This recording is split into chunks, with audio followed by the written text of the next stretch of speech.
ஆண்டவரும் இரட்சகருமாகிய இயேசுவின் நாமத்தினாலே உங்கள் யாவரையும் இந்த நாளிலே வாழ்த்துகிறேன். கர்த்தர் வார்த்தையை உங்களோடு இந்த நாளிலே பகிர்ந்து கொள்ளும்படியாய் ஆண்டவர் தந்த வாய்ப்பிற்காக நான் ஆண்டவருக்கு நன்றி செலுத்துகிறேன். தேவனுடைய வார்த்தையிலே நம்முடைய வாழ்க்கையின் எல்லா ஆசீர்வாதங்களும் அடங்கி இருக்கிறபடினாலே இந்த நாளிலே கர்த்தருடைய வார்த்தையை நீங்கள் கேட்கும் பொழுதே உங்கள் உள்ளத்தின் ஆழத்திலே விசுவாசம் துளிர் விடுவதாக. தேவனுடைய ஆசீர்வாதத்தை நீங்கள் அதன் மூலமாக பெற்று அனுபவிக்கும்படியாய் நான் உங்களை அழைக்கிறேன். நாம் தொடர்ந்து சங்கீதங்களின் புஸ்தகங்களை நாம் தியானித்து வருகிறோம். இந்த நாளிலே 15வது சங்கீதத்தை நான் உங்களோடு பகிர்ந்து கொள்ளும்படியாய் விரும்புகிறேன். தாவீது இந்த சங்கீதத்தை எழுதியதாக நமக்கு தலைப்பு கொடுக்கப்பட்டிருக்கிறது. இந்த சங்கீதத்தை நான் வாசிக்கும் பொழுது மிக முக்கியமாக தாவீது சொல்வது என்னவென்றால், தேவனுடைய கூடாரம், God's tabernacle, தேவனுடைய கூடாரத்தை குறித்து தாவீது சொல்வதை பார்க்கிறோம். இந்த நாளிலே நான் உங்களோடு 3 குறிப்புகளை இந்த சங்கீதத்திலிருந்து நான் சொல்லும்படியாய் விரும்புகிறேன். முதலாவது குறிப்பு என்னவென்றால், தாவீது தேவனுடைய கூடாரத்தை குறித்து வைத்திருந்த அன்பு எப்படிப்பட்டது என்பதை நாம் இதில் பார்க்கிறோம்.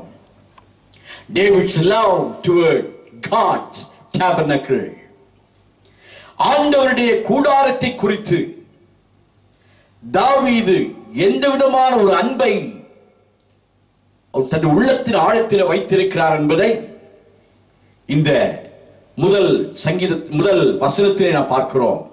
தேவனுடைய வார்த்தையை வாசிக்கும்படி விதமாய் வாசிக்கிறோம். கர்த்தாவே, யார் உம்முடைய கூடாரத்தில் தங்குவான்? யார் உம்முடைய பரிசுத்த பர்வதத்தில் வாசம் பண்ணுவான்?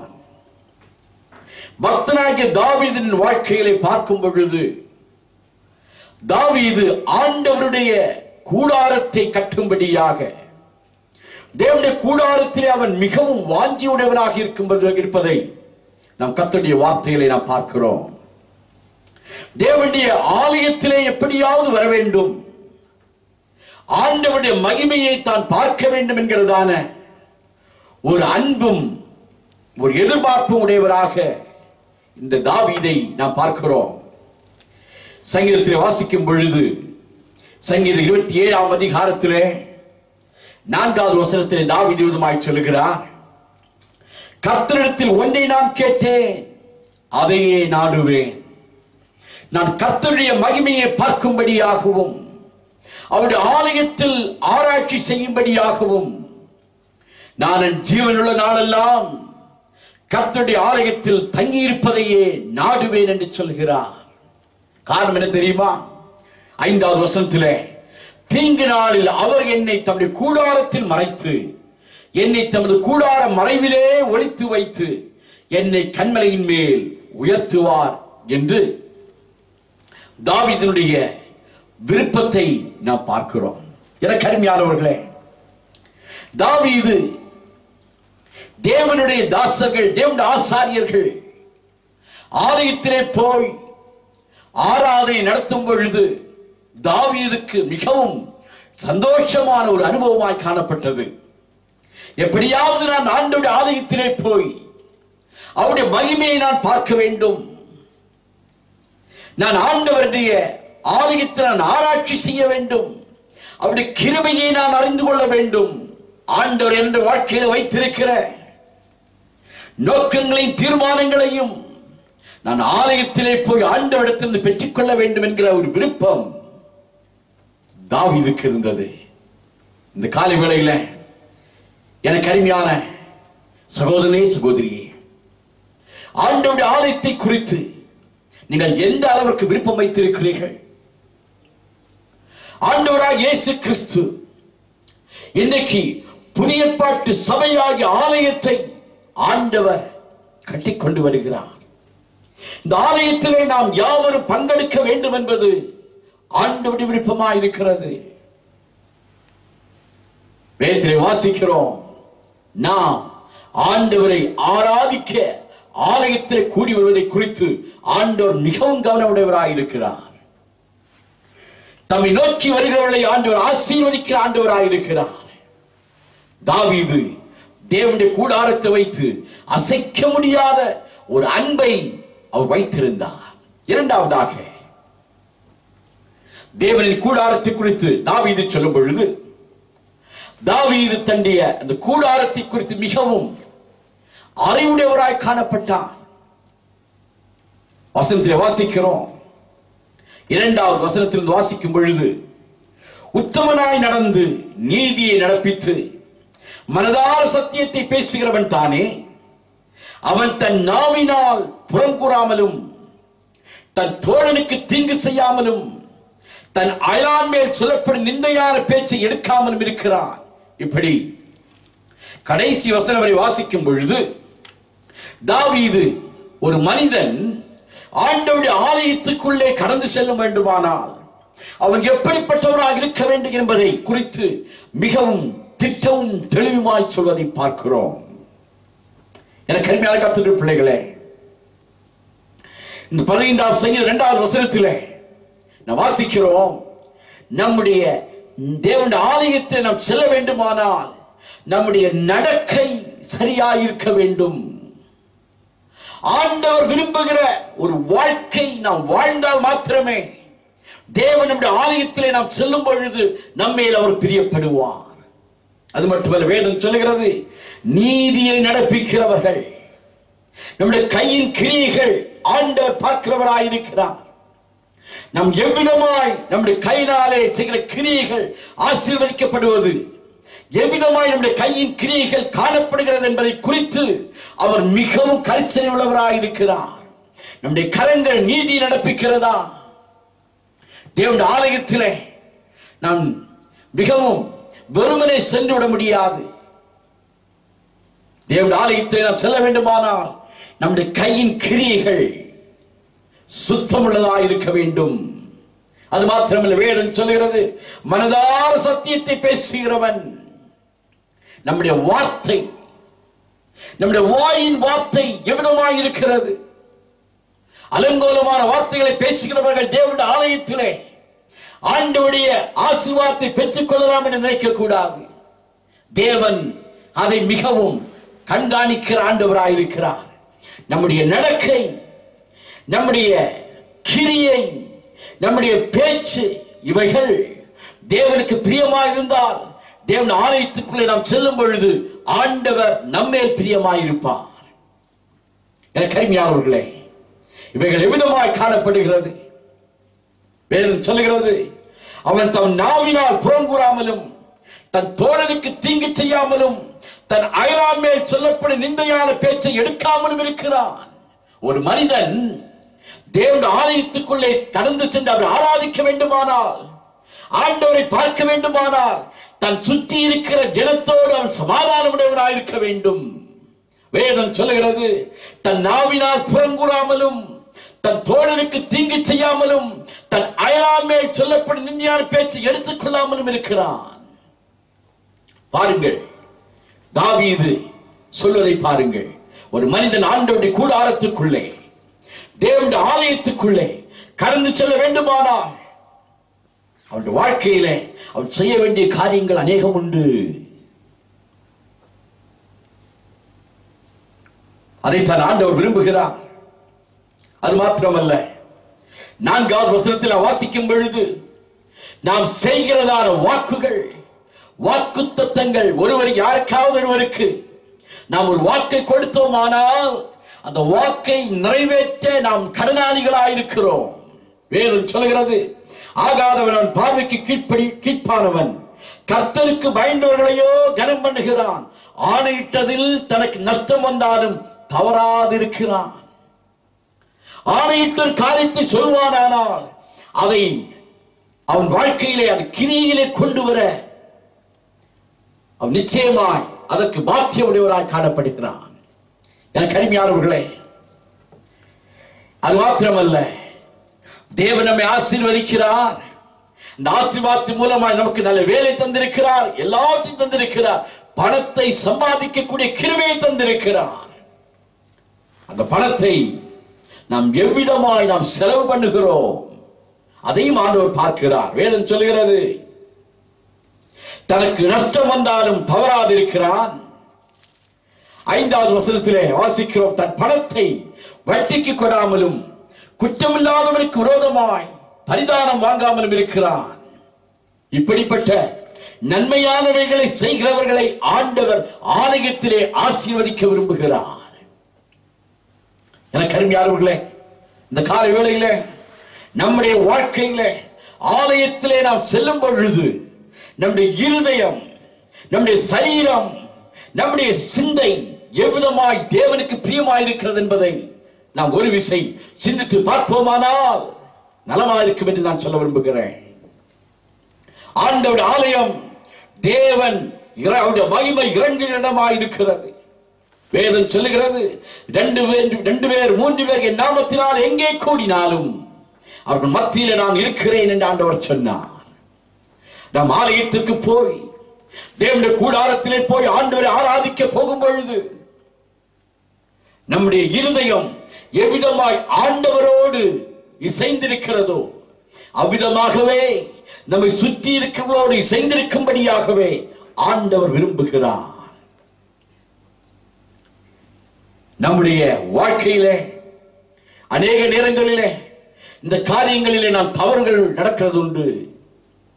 ஆனால் வேதம் சொல்லுகிறது, ஒரு மனிதன் தன்னுடைய பாவங்களை ஆண்டவருடைய சமூகத்தில் ஒப்புக் கொடுத்து மன்னிப்பை பெற்றுக் கொண்டு, நாம் யாருக்கு விரோதமாய் பாவம் செய்தோமோ அவ்விடத்தில் நாம் மன்னிப்பை பெற்றுக் கொள்வோமானால் நம்முடைய ஆராதனையிலேயும் நம்முடைய வாழ்க்கையிலேயும் ஆண்டவர் பிரியப்படுகிறார் என்று நான் சொல்ல விரும்புகிறேன். தேவனுடைய கூடாரத்தை குறித்து தாவீது மிகவும் அறிவுடையவராயிருந்தார். ஆண்டவர் தன்னை ஆசீர்வதிக்க வேண்டுமானால், தேவனுடைய ஆராதனையிலே பிரியப்பட வேண்டுமானால், நான் என்ற வாழ்க்கை தேவனுக்கு முன்பாக சரியாயிருக்கிறதா என்பதை நான் சிந்தித்து பார்க்க வேண்டும். அப்படிப்பட்ட ஆராதனையில் காரியங்களிலே தேவன் பிரியமாயிருக்கிறார். இந்த காலை வேளையில உங்கள் வாழ்க்கையை இந்த தேவனுடைய கூடாரத்தின் நிமித்தமாய், ஆண்டவருடைய ஆலயத்தின் நிமித்தமாய் நீங்கள் சற்று சோதித்து பார்ப்பீர்கள் என்றால் நிச்சயமாய் தேவன் நம்மளுக்கு பிரியமாயிருப்பார். நம்முடைய குறைகளை தேவனிடத்தில் சொல்லுவோமானால் மறுமுறை இன்னொரு முறை நீங்கள் ஆலயத்துக்கு செல்லும் பொழுது உங்கள் உள்ளத்தின் ஆழத்திலே ஆண்டவரை குறித்ததான ஒரு நல்ல ஒரு வாழ்க்கை அல்லாவிட்டால் ஒரு ஆசீர்வாதம் உங்கள் வாழ்க்கை நிச்சயமாய் வந்து சேரும் என்று நான் சொல்ல விரும்புகிறேன். தாவீது மிகவும் தெளிவாய் சொல்லுகிறார். தேவனுடைய கூடாரத்தை குறித்து தாவீது மிகவும் கவனமுடையவராயிருக்கிறார். எனவே தான் தாவீது சொல்லுகிறார், நான் ஆண்டவருடைய ஆலயத்திலே தங்கி இருப்பதை நான் நாடுவேன் என்று சொல்லுகிறார். ஏனென்றால் உலகத்திலே பலவிதமான பிரச்சனைகளும் பாடுகளும் உபத்திரவங்களும் பாவங்களும் பெருகி இருக்கிற இந்த உலகத்திலே நான் இருப்பதை விட தேவனுடைய ஆலயத்திலே நான் இருக்கிறதையே நான் தெரிந்து கொள்வேன் என்று சொல்லுகிறார். எனக்கு அருமையானவர்களே, இந்த காலை வேளையிலே நீங்கள் செல்லுகிற ஆலயத்துக்கு செல்லும் முன்பாக நீங்கள் உங்களையே நீங்கள் சோதித்து பார்ப்பீர்கள் என்றால், இந்த ஆலயத்தின் காரியத்தை குறித்து நீங்கள் சோதித்து பார்ப்பீர்கள் என்றால் கர்த்தர் நிச்சயமாக உங்கள் வாழ்க்கையிலே பிரியப்படுவார். தேவனுடைய கூடாரத்தை குறித்து தாவீது மிகவும் அறிவுடையவராய் இருக்கிறார். அது மாத்திரமல்ல, தாவீது தன்னுடைய ஆவிக்குரிய வாழ்க்கையிலே சொல்லும் முன்பாகவே இந்த சரீர பிரகாரமான வாழ்க்கை நாம் வாழும் பொழுதே, உலகத்தில் நாம் வாழும் பொழுதே நாம் ஆண்டவருக்கு சத்தியமாய் சாட்சியாய் வாழும்படியாகவே தேவன் விரும்புவதை தாவீது சொல்வதாக பார்க்கிறோம். தேவனுக்கு பயந்தவர்களை கனம் பண்ணுகிறான் என்று வேதம் சொல்கிறது. உண்மையான ஒரு மனிதன், தேவனுடைய ஆலயத்திலே ஆண்டவர் ஆராதிக்க போகிற ஒரு மனிதன் மற்றவர்களை கனம் பண்ண முந்திக் கொள்ள வேண்டும். அப்போஸ்தலனாகிய பவுல் மிக தெளிவாய் சொல்லுகிறார், உங்களை நீங்களே புத்திமான்கள் என்று எண்ணிக்கொள்ளாதீர்கள், மற்றவர்களை கனம் பண்ணுங்கள் என்று சொல்லுகிறார். எனக்கு அருமையான நண்பனே, இந்த காலை வேளையிலே ஆண்டவராகிய இயேசு கிறிஸ்து உங்கள் ஆராதனையிலே, எந்த ஆராதனையிலே அவர் பிரியப்பட வேண்டுமானால் சங்கீதக்காரனாகிய தாவீது சொன்ன இந்த சத்தியங்கள் நம்முடைய வாழ்க்கையிலே நாம் கடைபிடித்துக் கொள்ள வேண்டும். அப்படியானால் நிச்சயமாய் நம்முடைய வாழ்க்கையிலே ஆசீர்வாதம் உண்டாகும். மூன்றாவதாக தாவீது என்ன செய்கிறார் என்றால், தன்னுடைய வாழ்க்கையை அவர் பரிசோதிக்கிறார். தன்னுடைய வாழ்க்கையை பரிசோதிக்கிறார். இவர் இப்படிப்பட்ட காரியங்களை எல்லாம் சொன்ன பின்பு எப்படிப்பட்டவர்கள் ஆண்டவருடைய ஆலயத்திலே தேவனுடைய ஆசீர்வாதத்தை பெற்றுக்கொள்ள நுழைய முடியும் என்று சொன்ன தாவீது தன்னுடைய வாழ்க்கையில கடைசியாய் சொல்லுகிறார், இப்படி செய்கிறவன் என்றைக்கும் அசைக்கப்படுவதில்லை. மூன்றாவது என்று பாயிண்ட் என்னவென்றால், தேவனுடைய கூடாரத்தில் செல்ல தாவீதுடைய சுய பரிசோதனை, David's self-examination to enter God's tabernacle. தேவனுடைய ஆலயத்திலே தான் செல்ல வேண்டுமானால் என்ன செய்ய வேண்டும் என்று அவன் தன்னைத்தானே சோதித்தறிந்து தாவீது ஒரு முடிவுக்கு வருகிறார். என்ன முடிவு என்றால், இப்படி செய்கிறவன் என்றென்றைக்கும் அசைக்கப்படுவதில்லை. தேவனுடைய ஆலயத்திலே கர்த்தருக்காக தங்களை ஒப்புக் கொடுத்தவர்கள், தாவீது சொன்ன இந்த குணாதிசயங்களை உடையவர்கள் ஒரு நாளும் அசைக்கப்படுவதில்லை. இந்த காலை வேளையில் எனக்கு அருமையானவர்களே, தேவனுடைய கூடாரத்தில் செல்லும்படியாய் ஆண்டவர் நமக்கு வாசலை திறந்து வைத்திருக்கிறார். வேதத்திலே வாசிக்கிறோம்.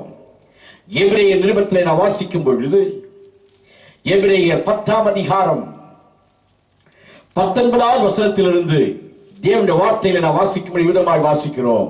எபிரேயர் 10ஆம் அதிகாரம் 19வது வசனத்திலே, ஆகையால் சகோதரரே, நாம் பரிசுத்த ஸ்தலத்தில் பிரவேசிப்பதற்கு இயேசுவானவர் தனது மாம்சமாகிய திரையின் வழியாய் புதிதும் ஜீவனுமான மார்க்கத்தை நமக்கு உண்டு பண்ணினபடியால் அந்த மார்க்கத்தின் வழியாய் பிரவேசிப்பதற்கு அவருடைய இரத்தத்தினாலே நமக்கு தைரியம் உண்டாயிருக்கிறபடியினாலும் தேவனுடைய வீட்டின் மேல் அதிகாரியான மகா ஆசாரியர் நமக்கு ஒருவர் இருக்கிறபடினாலும் துர்மனசாட்சி நீங்க தெளிக்கப்பட்ட இதயம் உள்ளவர்களாயும் சுத்த ஜலத்தால் கழுவப்பட்ட சரீரம் உள்ளவர்களாயும் உண்மையுள்ள இதயத்தோடும் விசுவாசத்தின் பூர்ண நிச்சயத்தோடும் சேர கடவோம் என்று எபிரேயர் எழுதுவதை பார்க்கிறோம்.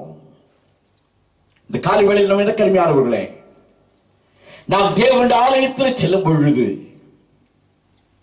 தேவன் மகா பிரதான ஆசாரியராய் நம்மை ஏற்றுக்கொள்கிற ஒரு ஆண்டவராய் இருக்கிறார்.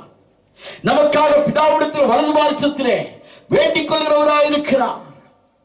நாம் தேவ சமூகத்திலே போய் நம்முடைய குறைகளை அறிக்கையிட்டு ஆண்டவரே மேல் கிருபையாய் என்று சொல்லும் பொழுது தேவன் இயேசு கிறிஸ்துவின் மூலமாய் நம்மை மன்னித்து அவருடைய சமூகத்தில் ஏற்றுக்கொள்கிற ஒரு ஆண்டவராய் இருக்கிறார். தேவ சமூகத்தில் நாம் செல்லும் பொழுது நம்முடைய நீதியினால் நாம் செல்ல முடியாது. ஆண்டவருடைய நீதியின் நிமித்தமாகவே நாம் செல்ல முடியும் என்று அறிந்து கொள்ள வேண்டும். நாம் எவ்வளவு சன்மார்க்கமான வாழ்க்கை வாழ்ந்தாலும் ஆண்டவராக இயேசு கிறிஸ்துவின் இரத்தம் நம்மை கழுவாவிட்டால் நாம் பாவிகள் என்று அறிந்து கொள்ள வேண்டும். இயேசுவானவர் தன்னையே சிலுவையில் ஒப்புக் கொடுத்தார். எதற்கென்றால் நீங்களும் நானும் அவருடைய இரத்தத்தினால் கழுவப்படும்படியாக, பாவ மன்னிப்பை பெற்றுக் கொள்ளும்படியாக அவர் சிலுவையிலே நமக்காக இரத்தத்தை கொடுத்தார். அந்த இரத்தம் இன்றைக்கும் நம்மை அழைக்கிறது. ரட்சிப்பை பெற்றுக் கொள்ளும்படியாக இன்றைக்கும் அவருடைய இரத்தம் ஜீவனுள்ளதாக இருக்கிறது, வல்லமை உள்ளதாக இருக்கிறது.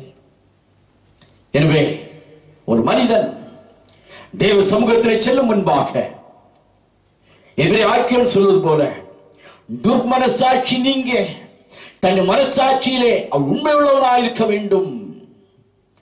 வேதம் சொல்லுகிற துர்மனசாட்சி நீங்க தெளிக்கப்பட்ட இருதயம் உள்ளவர்களாயும் சுத்த ஜலத்தால் கழுவப்பட்ட சரீரம் உள்ளவர்களாயும் உண்மையுள்ள இருதயத்தோடும் விசுவாசத்தின் பூர்ண நிச்சயத்தோடும் சேர கடவோம் என்று சொல்லுகிறார்.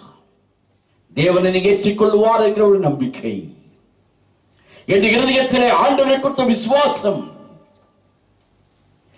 என்னுடைய நீதியின்படி அல்ல, ஆண்டவர் நீதியின்படியே நான் ஆலயத்துக்குள்ளே நான் வருகிறேன் என்கிறதான ஒரு தாழ்மை நமக்கு இருக்கும் என்றால் தேவன் நம்மை ஆசீர்வதிப்பது உறுதி.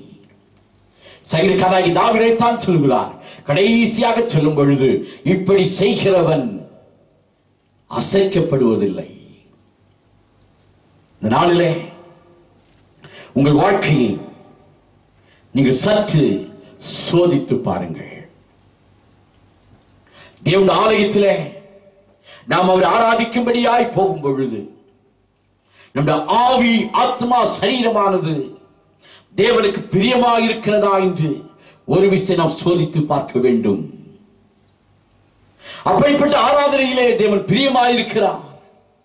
வேதம் சொல்கிறது, நம்மையே அவருக்கு ஜீவபலியாக ஒப்புக் கொடுக்க வேண்டும் என்று பவுல் அப்போஸ்தலன் சொல்வதை பார்க்கிறோம். அதுவே நீங்கள் செய்யத்தக்க புத்தியுள்ள ஆராதனை என்று வேதம் சொல்லுகிறது.